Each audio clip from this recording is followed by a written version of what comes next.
Peygamberimiz sallallahu aleyhi ve sellem'ge ayet düştü ki Estaizu billah El-yevme ekmeltu lekum dinekum ve raditu lekumul islame dine. Bugünlük günde dinlerin tam, to'liq, mükemmel bu. Ve Allah sizlarga rozi bo'ldi, dinlaringizni islom dini deb rozi bo'ldi degan oyat tushdi. Shu oyat tushganda sahobalar hammalari bir-birlarini quchoqlab muborakbodlashdiki, bizi dinimiz to'liq bo'ldi, bizi dinimiz to'liq bo'ldi deb xursand bo'lishdi. Yig'lashdi. Hazrati Abu Bakr Siddiq roziyallohu anhu eshitganlarida dod deb uylariga ketgan ekanlar. Yig'lab ko'chada borgan ekanlar. Payg'ambarimiz Hazrati Abu Bakr ko'rinmay qoldi-ya, qani Abu Bakr? Hozir Abu Bakr Siddiq shetda yig'layotdilar, ovozlarini chiqarib yig'layotdilar. Bir sahoba aytdi, ko'chada ketayotganlarni ko'rdim yig'lab. Bir sahoba aytdi, qo'shnimiz Abu Bakr, lekin Abu Bakr shunday yig'layaptiki, biznikigacha eshitilyapti. Chaqirib kelinglar. Chaqirgani borishdi.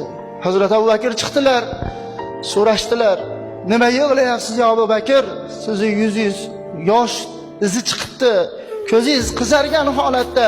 Ha, bugunlik bizni dinimiz to'liq bo'lgan kun-ku deganlarida Abu Bakr Siddiq aytgan ekanlarki, bilmayapsizlarmi, bu oyatdan Rasulullohning o'limlarini hidi kelyapti.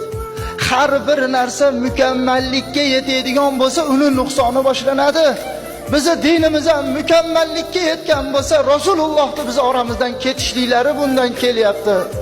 Deganlarda sahobalarda ham aqllari chaqib, payg'ambarimiz oldilariga yugurgilab bordilar. Dod deb yig'lab bordilar. Ya Rasululloh, Abu Bakr kaza va kaza, Abu Bakr xuddi shunday deyapti dedilar. To'g'ri aytibdi Abu Bakr degan ekan. Rasululloh o'shandan keyin uzoq yashamadilar dedilar. O'lim soatlari yaqinlashgan sari Rasulullohda bir o'zlariga kelib, bir behush bo'ladigan holat, hushlardan ketadigan holat bo'ldi.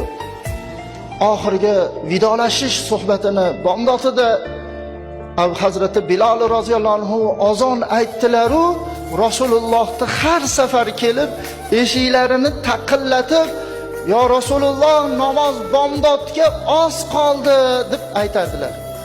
Va kutib turdilar. Qani hozir Rasulullohning oyoq tovushlari eshitilsa, qani hozir eshik ochilsa, qani hozir eshikning zinjiri qimillasa deb kutib turdilar.